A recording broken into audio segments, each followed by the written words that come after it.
Magandang gabi. Magandang gabi sa inyo lahat. Tayo ay mag-upload ng kaunting orasyon lang. Pero bago tayo mag-upload, isang orasyon lang to, pero napaka-importante ito sa inyo. Unang-unang shout out sa inyo lahat. Mapagpalang gabi sa inyo. Naway sumenyo yung katahimikan, kapanatagan at katiwasayan sa inyong mga puso't kalooban. Ako'y naisip ko na mag-upload ngayon para masundan yung shoutout kasi wala tayong orasyon na i-upload. Gusto ko lang i-upload ngayon yung ito yung sa pagkalalaki to. Alam mo sa pagkalalaki yung sa inuman. Sa inuman meron kayong kaharap diyan. Magugulat kayo kasi paglasing na kumakain ng bote. Bawa bote, ito ang kinakain ng mga yan, ito inuubos yan pati yung baso, ito ang dulong ganito. No? Kinakain nila yan para ikaw ay matakot, para ikaw ay umanggilag sa kanila. Ibig sabihin sila ay may pagkalalaki. Pero sa madaling salita, walang ibang epekto niya kundi ang pagyayabang,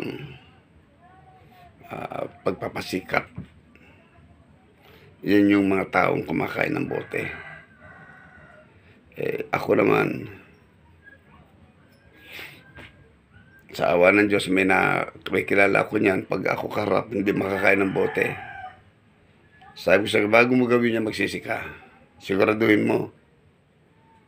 Hindi ginagawa kasi pag ako nandiyan. Pero pag wala ako nagawa, nakakain ng bote talaga. Sabi ko, gawin mo yan hanggat ako'y wala. Pero pag ako nandiyan, sabog yung pag hindi, wasak-wasak yung nguso mo't bunganga mo, ewan ko lang. No. Kung kayo man yan, na kumakain ng bote pag nakakain ng ulasing, huwag nyo nang gawin yan. Hayaan nyo mong na ikaw ay meron kanya na pagkalalaki. Huwag ninyong ipagpapasikat o ipakikita yan. Sapagkat sa demonyo yan. Ayan, hindi nyo alam. Ngayon, bilang sa demonyo, paano kung meron namang antingero na marunong mangontra niyan, wasakin yan. At baka pag oras na kasi nangyari yan, ay barakuhin ka na. Sabi, takot ka sa kanya, gano'n. Kasi kumakain ka ng bote. Ngayon, meron tayo ditong pangontra. Orasyon. Isang orasyon lang to. Ibibigay ko sa inyo. Pero gawin nyo ito sa kabutihan para sa tama. Para pandisiplina ng kapwa. Yung mga nagpapasikat dyan, nagpapasiklab dyan, nagmamayabang dyan. Ito'y tinuturo ko sa inyo kasi para mas may madagdagan inyong kalaman ng inyong karanungan. Pero ang purpose ko, kayo ay matuto at magpakumbaba. Huwag magyabang, huwag magpasikat. Kasi lumalayo sa iyo yung gabay mo lalayo kayo ng gabay niya, maniwala kayo sa akin. At saka meron tayong orasyon dyan na paglilinis ng sarili sa kasalanan yung Anima Christi.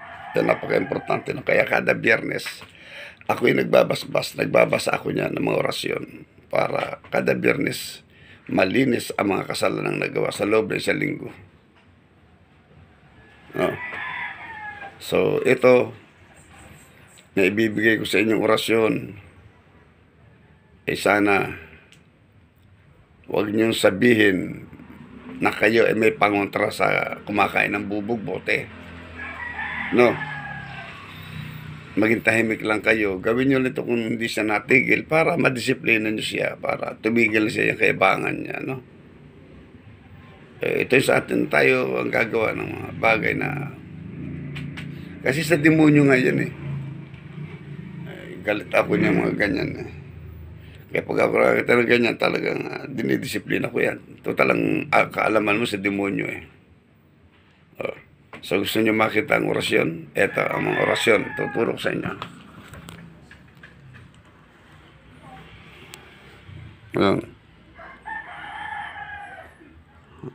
Ibalagbag natin para kita nyo, no?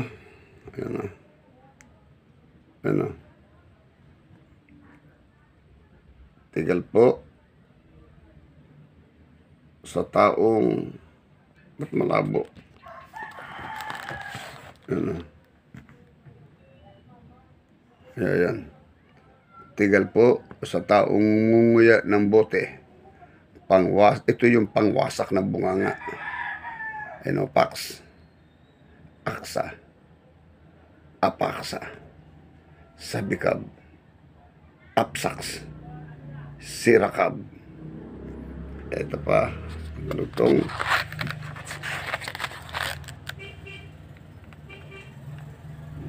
Yan o. Salbum, iwasak, boom. Tapos, ayan o. Salbum, iwasak, boom. Ito naman yung mga pampasuko sa subukan ng mga gamit ng anting-anting. Kaya yung sinasabi nyo kay, yung kay gamit ni Commander Bantugan, ayaw ko lang magsalita dahil hindi ako nakipagpaliksaan sa kanila. O, ito yung pangontra dyan sa mga subukan na mahilig magsusubok. Ayan, tirahin nyo na yung mahilig magyabang. Ayan, 3 beses na ibibira, iihip yan. Sabay tadyak sa lupa, 3 beses din. Ayan, pampasok sa subukan ng mga gamit nating anting. Adram, inililirim perdesyonem. So, ayan. 2 po yung orasyon na yan. Tinuro ko sa inyo. Para kayo ay matuto pa ng mas malalakas na orasyon ang ibibigay ko sa inyo at ituturo ko sa inyo dahil natapos na tayo sa grade 1, grade 2, 3, grade 4, grade 5, grade 6 hanggang ngayon dumating na ang pagtuturo ko na kayo ay high school na. Pataas ng pataas yan. At pag natapos na tayo sa pagtuturo sa high school, kolehiyo naman. Doon na kayo makikipagkumbate, makikipagdigmaan na talaga kayo. Masasabi ko kayo, ganap na magagaling na mga manggagamot. Doon nyo gagamitin ang mga sumbalik. Lahat ng mga tinitira sa inyo, pwede nyo na ibalik. At magpo-focus ka ng iyong mga palakasin mo ang sarili mo.